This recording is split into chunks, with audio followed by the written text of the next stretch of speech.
termination of the North American Free Trade Agreement would hurt the Canadian economy, but it is a manageable risk that businesses, markets and policymakers would adjust to fairly quickly, BMO says in recently released report. BMO's study, entitled The Day After NAFTA, also suggests that consumers would be the biggest net losers from the termination of NAFTA in all three partner countries, and not any one industry or sector. The report comes following the conclusion last week in Mexico City of the fifth round of negotiations on a reworked NAFTA. Canadian Foreign Affairs Minister Chrystia Freeland said at the time that several stumbling blocks remain in the talks, including U.S. demands for changes to the rules of origin and a push for a 5-year sunset clause in the deal. Canada prepared for the worst amid squabbles over NAFTA. Freeland says BMO says a NAFTA termination means growth in Canada's real gross domestic product would be between 0.7% and 1.0% lower than would otherwise be expected over a 5-year period. Additionally, consumer prices in Canada would be expected to rise roughly 0.8 percentage points, due to a weaker exchange rate and modestly higher tariffs. Foreign Affairs Minister Chrystia Freeland said last week that Canada is preparing for every eventuality amid NAFTA talks. Fred Chartrand, Canadian Press. BMO said it based its report on a bad but not worst-case scenario where all the NAFTA parties revert to WTO-level tariffs. In that situation, BMO said it expects Canada would reject U.S. demands for the NAFTA dispute resolution mechanism to be scrapped or weakened. The bank said other sticking points in the renegotiations could be U.S. demands for a sunset clause and the termination of supply management in Canada's agricultural sector.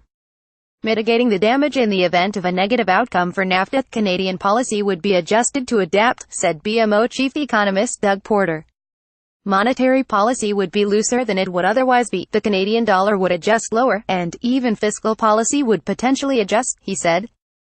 BMO expects Canadian trade policy would seek to diversify the country's interests by landing new deals with faster-growing economies like India, China, and the nations in the Trans-Pacific Partnership and South America's Mercosur bloc, while trying to benefit from the new Canada-European Union Comprehensive Economic Trade Agreement. All of these factors would work to mitigate the economic damage, concluded Porter. Job losses. Dan Kiriak, who is fellow in residence with the C.D. Howe Institute, says in a pending study that the end of NAFTA would see Canadian household income drop by $15 billion and real GDP growth be trimmed by 0.55%.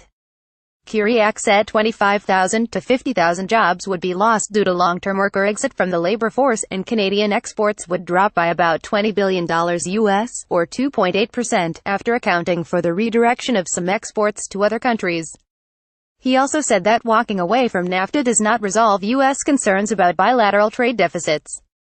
The United States suffers about as large a drop in its bilateral exports to NAFTA partners as it reduces imports from them, he said.